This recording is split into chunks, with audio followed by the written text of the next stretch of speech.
The G20 grouping of nations has agreed to grant permanent membership to the AU. The move would give the AU a continental body of 55 member states, the same status as the EU, from its current designation of invited international organization. Now, Indian Prime Minister Narendra Modi wrote to the leaders of the G20 nations in June proposing the African Union be given full permanent membership of the bloc at the upcoming summit in the Indian capital. Now, let's get analysis. We're now joined via Teams by Professor Patrick Bond, Professor of Sociology at the University of Johannesburg. Prof, thank you so much for your time again here on the show. Before we touch on the global challenges that are needed to be addressed by this group, India is expected, to pitch the expanding the bloc's membership to include the African Union. What will this move by the G20 mean for this continent?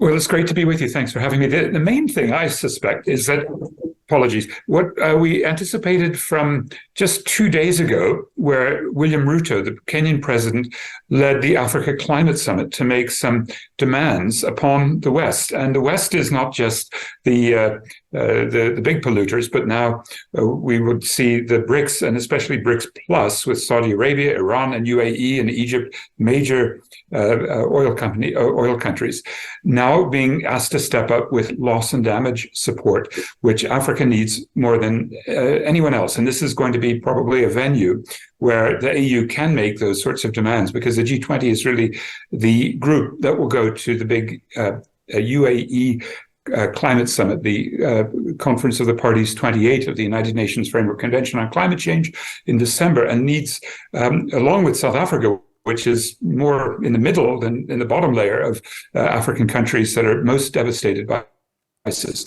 And there needs to be a strong position. And often South Africa has been in a position to block African unity. It's been criticized, for example, by the former head of the G77 negotiating delegation, Lumumba Diaping. So I hope that this is going to be one of those moments where everyone's being able to draw together and recognize that Africa and the African Union as a representative should get these demands for more, especially a grant-based finance to deal with the climate catastrophe.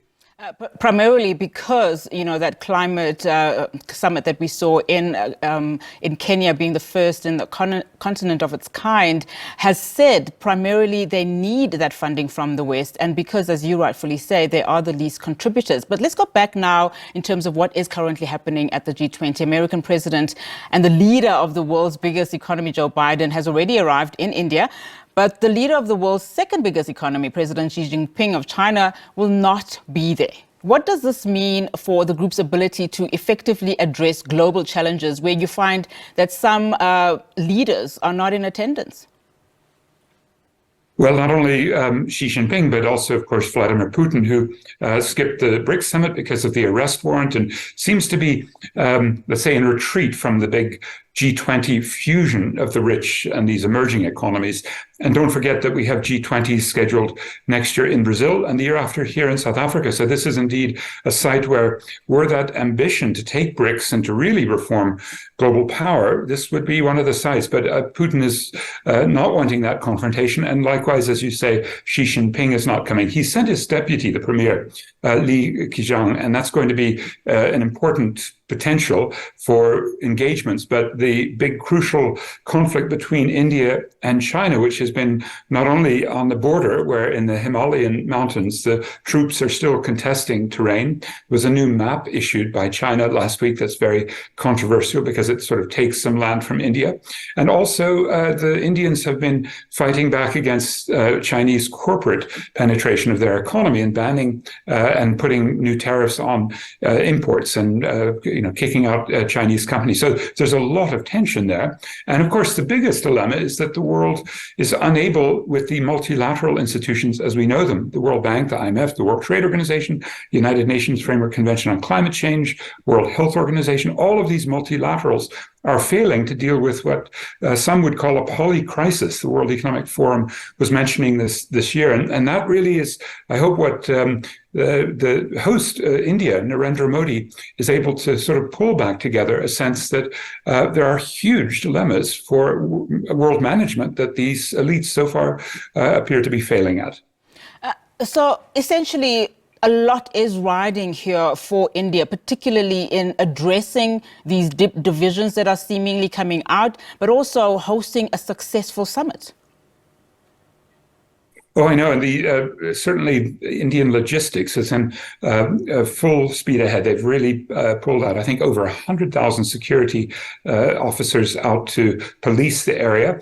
But most importantly is where Narendra Modi stands as someone who just had very successful visits to Washington and Paris and is seen as the main Western ally in Asia, and particularly with the Quad relationship militarily with Australia and Japan, to contest the South China Sea and contest the Pacific. So those are very, very important sites where the West feels Modi is their man. And yet Modi was just here in South Africa and has always made himself very much a spokesperson for the global South. Internally, his own contradictions, the oppression of Muslims, the oppression of Kashmiris, the oppression of the Dalits, the extraordinary ecological damage that's being done, the extractivism, the role of some of India's biggest companies and very destructive activities abroad. I hope these get raised. I know civil society, as usual, has a counter summit. There's a new book out that makes some of the, let's say, less glamorous aspects of India more explicit, so that hopefully pressure rises that Narendra Modi isn't seen only as a statesperson of the global South, but actually begins to fix some of these big problems at home too. Outside of, the hopes of the AU being invited to join the bloc, what are we expecting in the immediate term, to be dominating in this summit, in this G20 meeting, particularly as you also look at the sensitivities of what we are currently seeing in the world at this present time, especially if you look at the war in Ukraine and Russia that is still ongoing?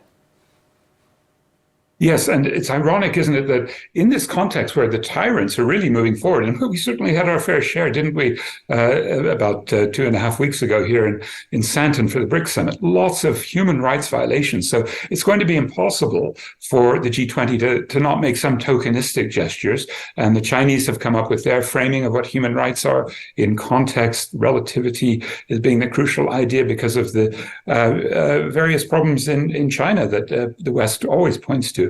Xinjiang, the Uyghurs, Tibet, the Hong Kong Democrats. But of course, the West has its problems, and the degree to which, for example, extreme poverty and racism in places like the United States is going to be raised, as usual, by critics of the West. So I hope that beyond just tokenistic references to human rights, we'll be able to see some processes that set in motion genuine pressures. Because, we're going forward with a kind of limits of globalization awareness, a deglobalization process where trade to GDP has been falling since 2008. It's up a little bit now. We've seen the breakdown of commodity chains, right? The value chains that link China, the US especially crashing some of those because they don't want Chinese domination of high tech. And we've seen degrees of over-indebtedness, especially in Africa, but all over the world, that have brought forth austerity and then in turn far-right movements. So at the level, let's say, of a sociopolitics, the G20 elites have not been doing very well, either internally or at the global scale. So I hope what they're saying might happen, some real statements on human rights, are not just talk left, but then walk right. Absolutely, Prof. Thank you so much for your time this afternoon. Really do appreciate your analysis.